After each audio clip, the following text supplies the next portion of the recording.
Hey hashtag, it's Nicole. Today I will be diving into a history of witches throughout film and television. Halloween is around the corner, with witches dominating the holiday in both costumes and the media.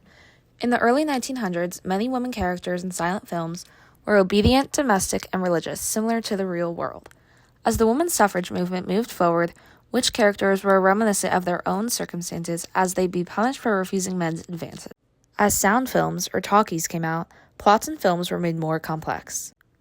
In an effort to appeal to a wide audience that they were now bringing in, the industry adjusted the witch character to one who was more fantastical, as a way to forget the harsh realities they were facing with the depression and to not offend their audience. Around this time was when the witch's appearance began to change into the one we are so familiar with today. In an effort to serve them their comeuppance for being evil, they were made so that their internal beauty matched their external beauty, often donning warts, big noses, and even green skin, with Glenda the Good Witch literally stating, "Only bad witches are ugly." As both trick-or-treating and television became popular in the 1950s and 60s, Hollywood rebranded the witch once again, making them more comedic in an attempt to appeal to wider audiences as well as sell more costumes. Additionally, their characters became more relatable and complex, in line with women's rights movements of the time.